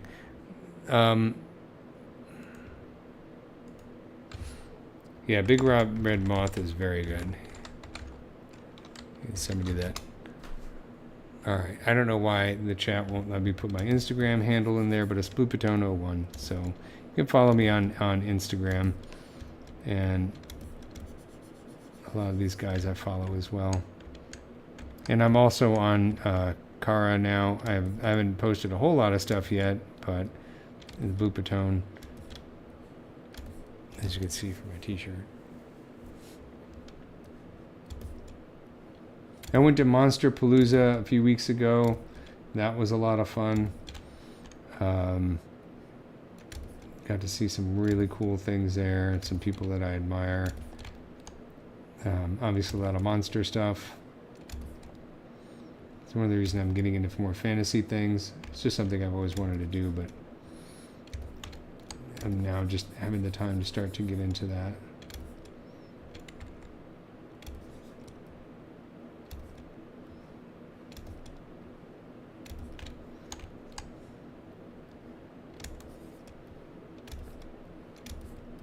See how this looks in context. Bumpy. Looks bumpy.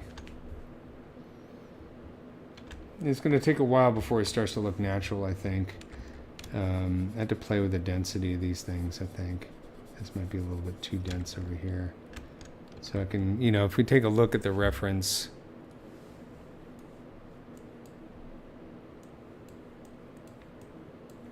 Yeah, it kind of gets less and less dense over here. So what I can do, so I've gone too, I don't think I've gone too far quite yet.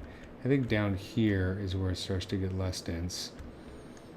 So I'm going to try not to get too carried away, but you can knock these guys back a little bit, create some space.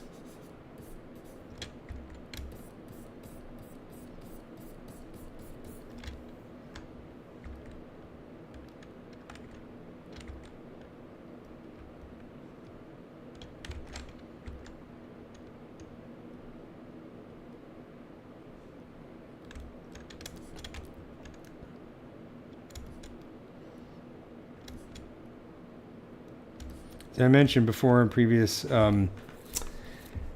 live streams, if you follow me on Instagram and send me a direct message, I can send you a link where you can download these photographs right here. These are my photographs, so I'm happy to share them. You know, just have a Dropbox link I can send you. And then, you know, follow me on YouTube as well. I'm trying to build up a YouTube audience. If you notice, the other big announcement that I have is that I am now officially a ZBrush Master Trainer. So that means that I will be offering courses soon that will allow you to get certified as a ZBrush artist. So I'm going to design a course, and then you take a test at the end of it, and if you pass the test, you can be a certified ZBrush artist. So that's kind of cool, and thanks to Ian Robinson over at Maxon for helping me achieve my Master Trainer status. Very cool. I'm very excited about it. I have been doing ZBrush for 20 years, and you know, I've taught it and written books about it, so it makes sense.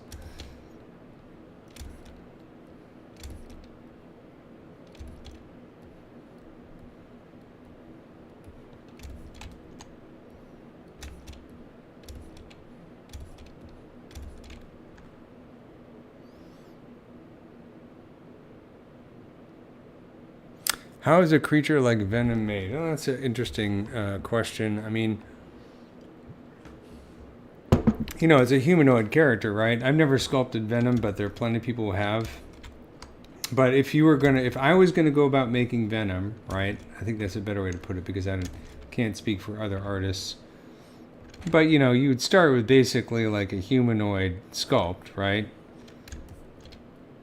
Like as if you were doing Spider-Man. Right, because he's basically a dark mirror of Spider-Man. And then you just go in and mess with the head and add a whole lot of teeth, I guess. It's the only way I could put it, you know.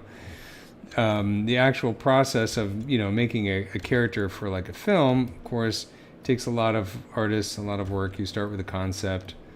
You know, the nice thing about comic book characters is the concept art is most of the original stuff is already established in the comic book. So you're basically, concept artist is taking the comic book concept and readapting it for the director's vision, whatever director happens to be doing that particular movie, right? So, you know, maybe the director has his own twist on it, but it's still the basic idea. So they probably do concept drawings and paintings and some concept 3D models. Concept 3D models can be very kit bashed. They can be quick. They're not necessarily technically perfect because it's really just something that, like, you know, Neville Page is a good example of someone who does concept sculpts, right? He was actually a huge pioneer of doing ZBrush for concept art way before people were doing it regularly. You know, so when you're doing a concept art in ZBrush, and there's plenty of live streamers who demonstrate this workflow really well. Ashley Adams is a really good example of someone who does great concept sculpts. You know, you can do the whole thing in Dynamesh. You're just working out the shapes of what you want to do. So you can do Dynamesh and Sculptress and all that kind of stuff, and pull and push. You don't have to worry about topology or UVs or anything like that. You're just trying to get something on the screen that a director can look at and say, yay, that's great. You know, and then once the concept is approved, you know, and sometimes it might be many, many iterations. Ian Joyner is another great pioneer in concept sculpting. And he's been in ZBrush for a long time. Really great guy and concept artist. Jared Morantz is another good one. Jared Krichevsky is a really excellent one. You should watch the Creature Corner with Jared Krichevsky and Matt Miller. I think it's on Tuesdays. It's on the Gnomon School channel. Tell them I sent you. Once you do the concept sculpt, then it gets into the more technical aspect of making a sculpt that could be a production sculpt, right? So then you're going to worry about things like topology and UVs and all the technical aspects. Because you had to make a model that can be textured, but also can be rigged and animated. So that means it's got to have a lot of blend shapes for it, for facial expressions and muscle deformations. And, you know, this is where a modeler would, it's more technical, and you probably work closely with the person doing the rigging to make sure that it's deforming in the way that they want. So there's a lot of back and forth. I mean, I've done some of that. When I worked on 10 Cloverfield Lane, I worked with the rigger, and we had to go back and forth on the monster model until the shapes would actually behave with the actual rig. Same with, I did the robots on Star Trek Beyond, sort of Dark Minions, I don't know what they're called. And that was an example where I worked with the concept artist, and he gave me the concepts after it was finally approved. And that concept artist was Nick Hyatt, who has also done a lot of stuff for the Gnomon Workshop. And he's a great concept artist. But he's mostly 2D, or if he does 3D, it's like very kit-bashy. So I would take his kit-bashy ideas and then go and work with them in ZBrush and Maya until I had a production-ready model that had, you know, UV texture coordinates and could be rigged and all that kind of stuff. And then I worked with the person doing the rigging to make sure that the model deformed correctly and all that kind of stuff. I did really enjoy my time at Gnomon. I've been doing more of the Gnomon Workshop videos. The school is in the process of moving to North Hollywood right now. So they have a brand new facility, which is really exciting. I can't wait to check it out. I got into a situation with work that I was just so busy that I just didn't have time to teach the classes. So I haven't taught there in a while. I know Louis Tucci is teaching there, and he's teaching Intro to ZBrush, which is a class that I taught for, I don't know, 8 or 9 years. And I actually taught Louis in that class. So he is the learner, but now he is the master. But yeah, teaching at Gnomon was a lot of fun. I might do it again someday soon, I hope, but I also like doing the workshop videos.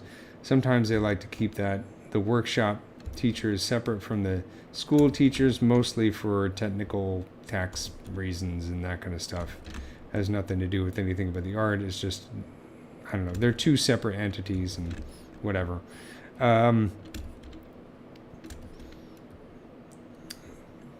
But yeah, it was a lot of fun. I taught Intro to Maya, Intro to ZBrush, and Creature Design. Those are fun classes to teach.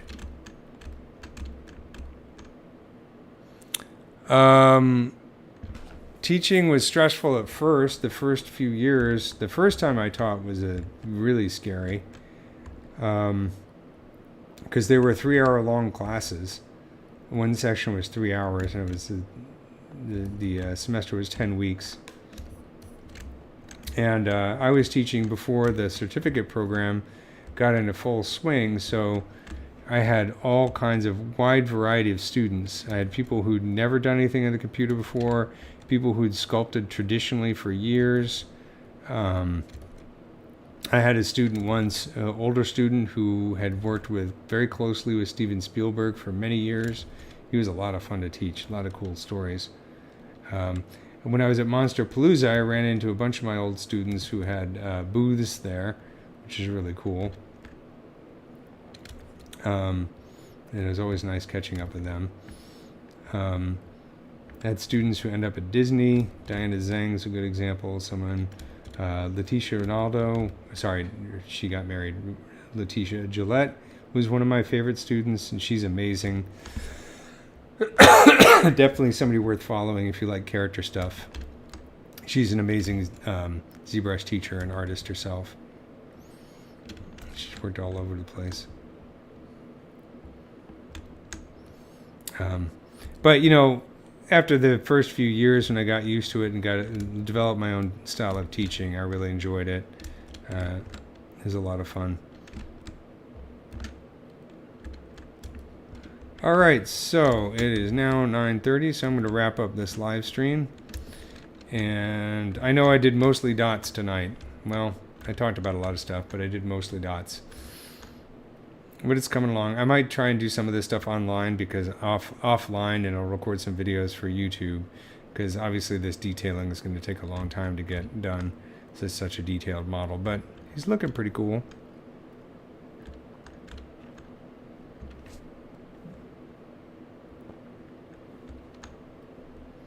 This is a little chaotic at the moment, but I think that's all right. It'll make more sense, I think, when I start doing the poly paint. You know, you'll see that detail will really help when it's painted, and we have the different color variation, because you can see how there's like this pale yellow in between the bumps here that really bring the bumps out. Like this kind of detail is really cool, a lot of fun. So I'll probably come in here and edit this. Some of these bumps are a little bit stretched, so I might go in there and kind of stretch some of them as well to make it resemble this a bit more. But, you know, just establishing some detail to play with, I think, is the first step. Well, the first step in detailing. All right, guys. I will see you next time. I should be here next Thursday at 7:30 and 9:30. And I hope you all have a good week.